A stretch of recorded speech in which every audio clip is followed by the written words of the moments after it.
Welcome to Lost Thrones, a place where forgotten empires rise again, and the echoes of the past whisper their secrets.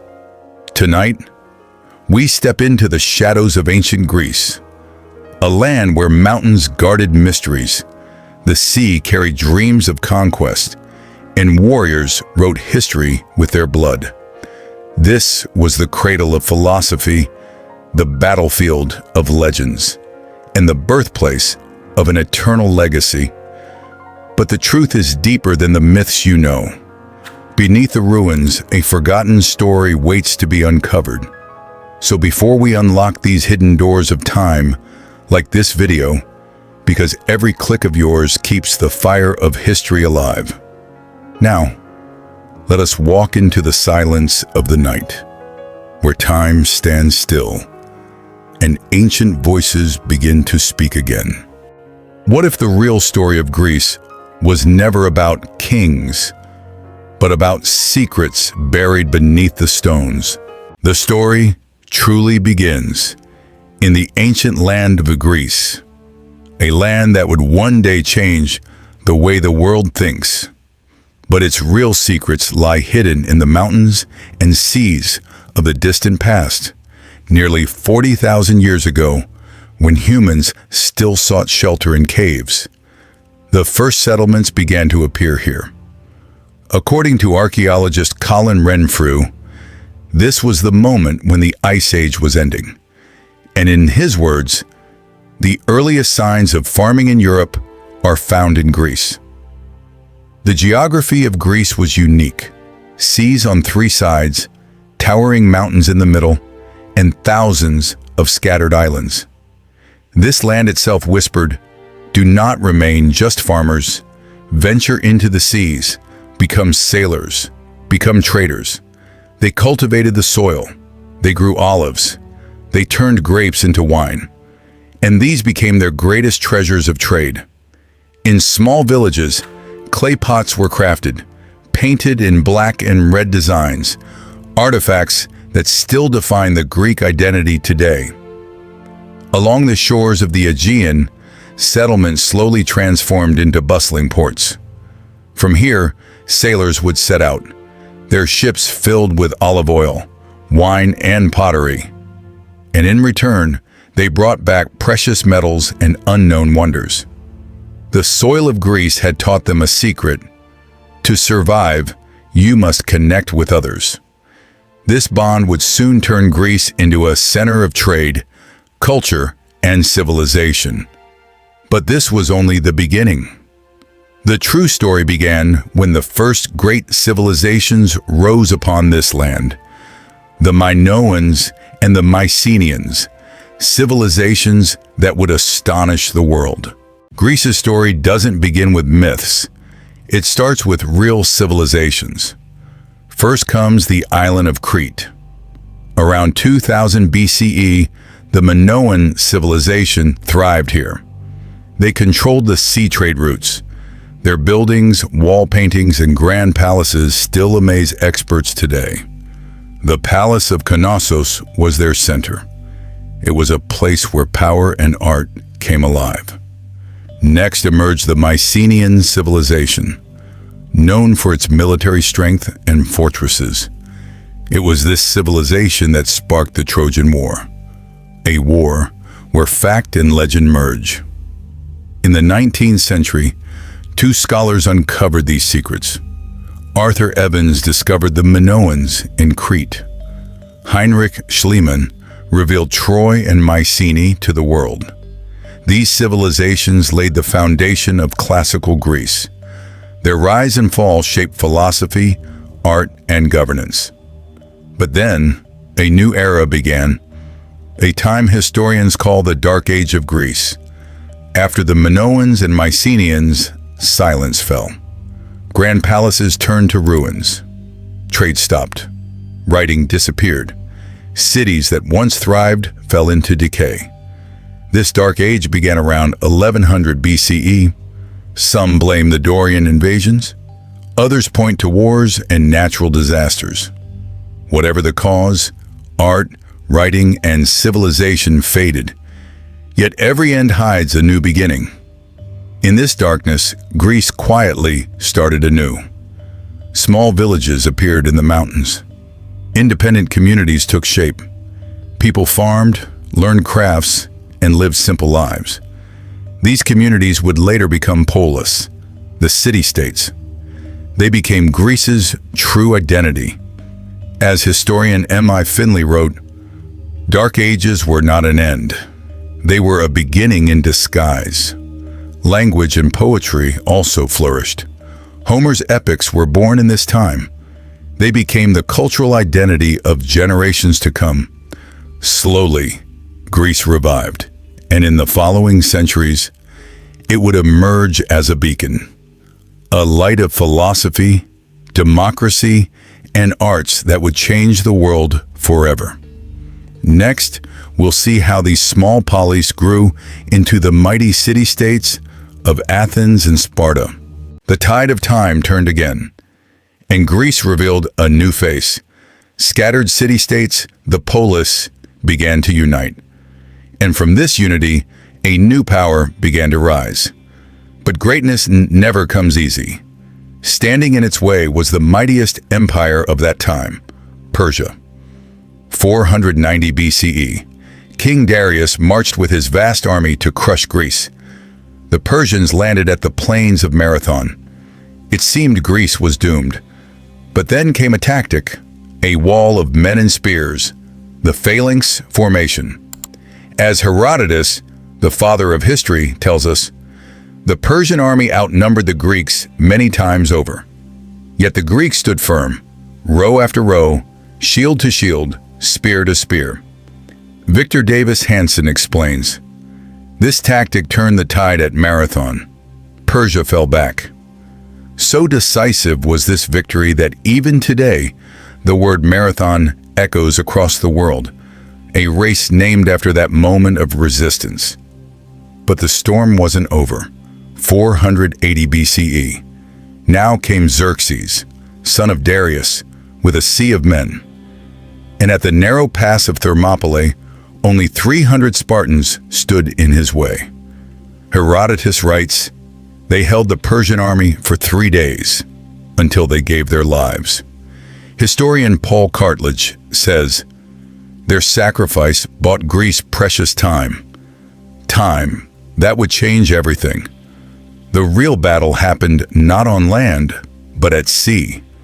The Battle of Salamis. The Athenian fleet struck hard, crushing the Persian navy.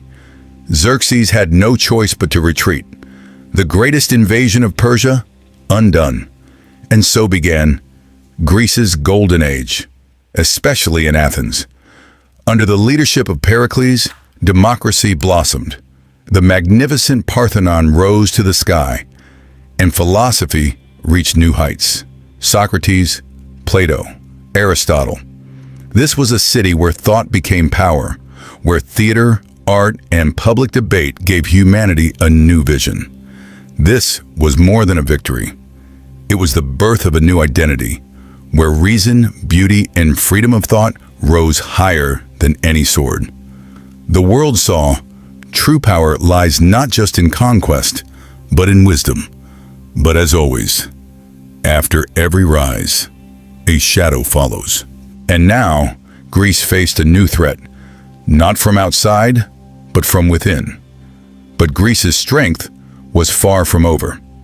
It now rose from the rugged lands of Macedon, and it had a name, Alexander. But before Alexander came his father, Philip II. According to historian N.G.L. Hammond, Philip transformed Macedon's army into an unstoppable force. He reimagined the ancient phalanx, this time giving us soldiers massive 18-foot spears called sarissas. One by one, the scattered Greek states fell under a single banner. Then, Philip was assassinated. The throne stood empty, and a 20-year-old stepped forward, Alexander. Ancient historian Arian and modern scholar Robin Lane Fox both write, the moment he took the throne, the world began to change. Thebes rebelled. Alexander crushed it. Greece understood this was no ordinary king. 334 BCE. He marched into Asia with just 35,000 men. Persia had millions. Yet at the river Granicus, Alexander's army defeated the Persian governors. At Issus, King Darius himself fled the battlefield. Then came Egypt and the founding of Alexandria. But the final blow came at Gaugamela. Darius brought his greatest army, but Alexander, with speed, strategy, and unshakable resolve, broke it. The greatest empire on earth collapsed. And still, he marched on, through Afghanistan, into Pakistan, and to the edges of India, the river Beas. In just 13 years, he built one of history's largest empires. But Alexander's brilliance wasn't only in battle, it was in vision, leadership, and connection. He fought alongside his men, was wounded many times, never retreated. To them, he was more than king. He was a brother in arms. This son of Macedon became more than a conqueror. He became an era. And as he stood at the edge of the known world, Greece had reached the peak of its power. But history moves in cycles. Every summit hides a fall. And after Alexander, Greece began to unravel, a fragmentation that would change its fate forever. It wasn't the sword that made Greece powerful. It was the mind, the art, the questions that challenged the very nature of truth. Let's begin with philosophy. Socrates once said, "I know that I know nothing." And with that one line, a revolution began.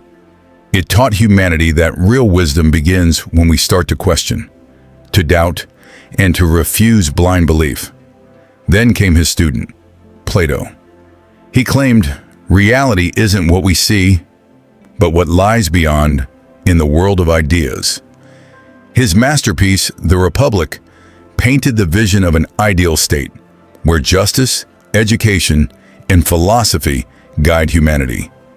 And Plato's student was Aristotle. He turned the gaze from ideas to the world itself. Truth, he said, is found through observation. He laid the foundations of politics, ethics, logic, biology, astronomy, and science as we know it. For centuries, the world walked on the path he drew. Then came Greek breakthroughs in science and medicine. Archimedes discovered the laws of levers and water displacement and shouted the word that still defines discovery: Eureka! Euclid organized mathematics, especially geometry. His book Elements was taught across the world for over 1,000 years. Hippocrates pulled medicine out of the shadows of superstition. He said, "Disease is not punishment from gods, but a natural phenomenon." That's why he's still called the father of medicine. And the Hippocratic oath he inspired is still taken by doctors around the globe: Greek architecture and art. To the Greeks, buildings were not just shelter, they were art. They created 3 distinct architectural styles: Doric, simple, strong, grounded; Ionic, elegant, with graceful curves; Corinthian, richly decorated, bursting with detail. And then, the crown jewel, the Parthenon, in Athens. Every line, every column, every angle, a masterpiece of symmetry and balance, theater and drama. Greece gave the world the stage. It was here that tragedy and comedy were born. Playwrights like Sophocles, Aeschylus, and Euripides crafted stories of man versus fate, of moral struggles and divine tests. These were not just plays. They were mirrors held up to the soul, asking the deepest questions, forcing us to feel, to think. The gods of Olympus, Greek gods, were not distant forces. They were human in their emotions. They loved, hated, envied, forgave. Zeus, Athena, Poseidon, they made divinity feel personal and brought religion closer to human understanding. But Greece's true legacy was never in its empires, not in its wars, not in its conquests. Its real gift was thought, curiosity, article, the courage to ask, why? This was the civilization that taught mankind to reflect on itself, on nature, and on the universe. That spark lit the path forward for the Romans, for the Muslim Golden Age, for the European Renaissance, and for the modern world today. In the end, Greece's Golden Age was not just an age of warriors, but an age of thinkers, writers, and seekers. An age that did not just conquer the world, it transformed it. Every rise carries within it the seed of its own fall. And Greece was no exception. Its greatest weakness? Lack of unity. On one side stood Athens, on the other, Sparta. Two powerful city-states locked in endless struggle against each other. Historian Thucydides writes, "The Peloponnesian War dragged on for 27 years, and in the end, both sides were broken, weakened, and vulnerable. After Alexander's death, the divisions only deepened. His vast empire crumbled into fragments. Generals, consumed by the hunger for power, turned on each other. The wounds of civil war never healed, and while Greece bled from within, a new force was rising in the west, Rome. At first, Rome was nothing more than a small city, but it had something Greece had long lost: unity, discipline, vision. Rome first conquered Italy. Then, it turned toward the Mediterranean. 148 BCE. The Roman legions landed on Greek soil. The once great city of Corinth, a symbol of trade and power, was reduced to ashes. Roman historian Livy wrote, "Greece now lay scattered among the ruins." Politically, Greece was absorbed into Rome. But culturally, Greece began to live inside Rome. The story took a strange, unexpected turn. Rome did not erase Greece. Rome embraced it. Poet Horace wrote, "Conquered Greece, conquered her savage conqueror." Greece may have lost the war of swords, but in the realm of culture, it remained the true victor. Philosophy, literature, article, science. The Romans inherited it all from Greece. Even the children of Roman elites were taught by Greek philosophers and tutors. So yes, Greece fell in power, but it rose in permanence. It was in this moment, this strange paradox, that Greece, though defeated, achieved an eternal victory. Alexander's death marked a turning point, not just for Greece, but for the world.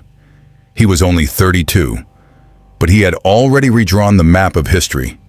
And yet, the moment he died, that great empire splintered. Antigonus took Macedonia, Seleucus ruled the east, and Ptolemy seized Egypt. Historian Peter Green writes, "Alexander's empire was like a moment in time, but after him, all that remained was a broken map." This era became known as the Hellenistic period, a time when Greek language, art, and philosophy spread across Egypt, Syria, Babylon, even India. The city of Alexandria rose as the world's greatest center of knowledge. Its library, a wonder of its time, held thousands of scrolls, ideas, and secrets of the universe. It was here that minds like Euclid and Archimedes shaped science and mathematics for centuries to come. But while knowledge grew, politics fell apart. Greek states turned against each other, again. Athens rebelled. Sparta waited for its chance. Macedon began to weaken, and Rome continued to rise. In the end, it wasn't war that destroyed Greece, it was division. Greece shared its wisdom with the world, but could not protect its freedom. And history teaches us, knowledge without power becomes someone else's possession. Greece disappeared from the maps of empire, but its influence would shape every map that came after. A civilization may fall, but an idea, if powerful enough, lives forever. The journey continues, but the echoes never fade. We've traveled far with Greece, from Stone Age settlements over 40,000 years old to the thunder of Alexander's conquests and the shadows of Rome's invasion. But one question still remains. Did Greece truly vanish? The answer is no, because Greece was never just a land, it was an idea, and ideas do not die. Every time you cast a vote, you're hearing the echo of Athenian democracy. When a teacher responds to a question with another question, that's the Socratic method, changing not what we think, but how we think.